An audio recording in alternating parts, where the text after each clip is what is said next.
O Senado aprovou durante a semana, por unanimidade, como já era esperado, aquele acordo comercial entre o Mercosul e a União Europeia. O tratado prevê a redução de tarifas em cerca de 90% do comércio entre os blocos, estabelece regras nas áreas de sustentabilidade e propriedade intelectual. A gente vai falar mais sobre os impactos desse acordo para o Brasil e para o comércio internacional. Tem entrevista a partir de agora.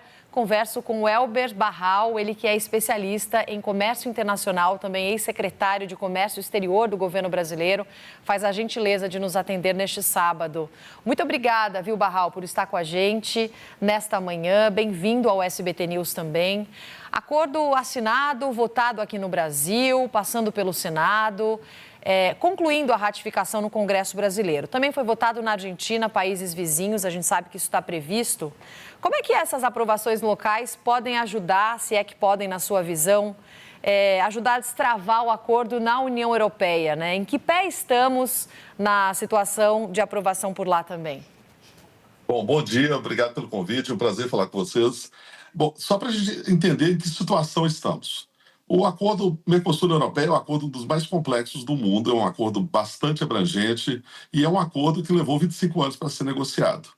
Agora, ele foi assinado, ou seja, o texto final foi concluído no ano passado e ele tem que ser aprovado pelos 4 países do Mercosul e pelos países da União Europeia. Bom, aí começam nossos temas. Do lado do Mercosul, Brasil, Argentina e Uruguai já aprovaram. Então, isso foi algo milagroso que passou muito rapidamente nos 3 países. O Paraguai está um pouco atrasado, mas deve aprovar também. De qualquer forma, não precisamos do Paraguai para colocar esse acordo em vigor do ponto de vista bilateral. Bom, do lado europeu, há mais complicações, porque há muita resistência, principalmente do setor agrícola europeu, com relação a essa aprovação. Bom, depois que foi aprovado pelo Conselho Europeu, ele foi enviado para o Parlamento Europeu para que se aprovasse uma das partes importantes, a mais importante talvez do tratado, que é a redução tarifária no comércio bilateral, a eliminação dos impostos de importação no comércio bilateral.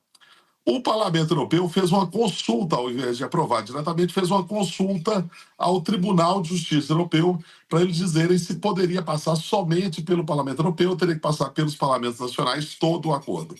E, em vista disso, poderia atrasar bastante tempo essa consulta ao Tribunal Europeu. Só que os europeus anunciaram, o Conselho Europeu anunciou, que se países do Mercosul ratificarem, como estão ratificando, eles vão colocar o acordo provisoriamente em vigor. Ou seja, já começaria logo, talvez em 1, 2 meses, a redução tarifária no comércio bilateral, o que teria um impacto, já começaria um impacto muito grande no que se refere ao comércio entre Brasil e Europa. Então, é nisso que estamos e talvez nós tenhamos um efeito do tratado até antes do que nós esperávamos. Sim. Algo pode atrasar o início do funcionamento dessa parceria, né? A expectativa do governo brasileiro é para que o acordo entrasse em vigor em maio. Na sua visão, Barral, isso é possível ainda?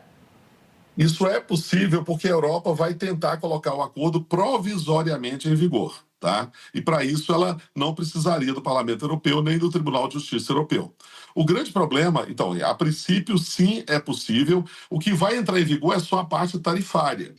Todo o restante é um tratado muito abrangente, envolve desde compras governamentais, cooperação, a parte de propriedade intelectual, todo o resto ainda dependeria da aprovação final. Mas a parte tarifária, que é muito importante, poderia entrar, na verdade, começar a entrar em vigor, porque ela tem uma desgravação no tempo, né?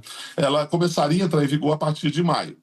A grande questão é que vai haver oposição. Então, é possível que parlamentares europeus ingressem no Tribunal de Justiça tentando suspender essa aplicação provisória.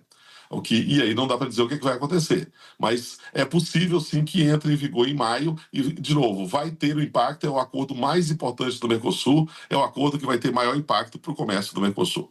E aí, nesse sentido, a França continua sendo a principal voz contrária a esse acordo, Barral? A manobra que foi feita, né, pela União Europeia de suspender os negócios tarifários, caso as importações de produtos que eles consideram sensíveis aumente mais de 5%, atende aos desejos reais da França? Veja, bom, e não é só a França, tá? Você tem alguns países europeus que ainda têm uma população agrícola maior, e que tem um papel, essa população tem um peso eleitoral muito grande. E esses países vão passar por eleições em breve. Então, nós estamos falando da França, da Polônia, da Irlanda, e a Áustria também votou contra o acordo do Mercosul no Conselho Europeu. Então, são países que são muito pressionados pela população agrícola que é contra o acordo e que alega que o Mercosul poderia ter uma concorrência muito grande, o que não é tão verdade, porque na realidade o acordo ele começa com cotas de exportação.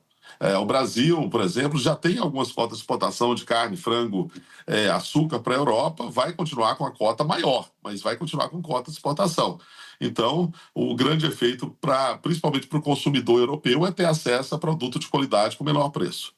E em maio, nesse início, né, de todo o destravamento que a gente pode ter, de acordo com essa expectativa que a gente comentou do governo brasileiro, quais serão os primeiros setores mais beneficiados, Barral? São setores industriais, ou seja, no caso do setor agrícola, não todos, mas vários produtos têm cotas. O caso dos setores industriais, ele já começa com, e eu estou falando de químicos, estou falando de motores, estou falando de peças, tudo isso já começa com a desgravação alta desde o primeiro momento. Mas vamos lembrar, é o começo da desgravação, ou seja, é o começo da redução tarifária. Essa redução tarifária, ela pode levar até 15 anos. E alguns produtos sensíveis, como é o caso de vinhos, como é o caso de veículos, eles têm um processo mais lento de redução tarifária.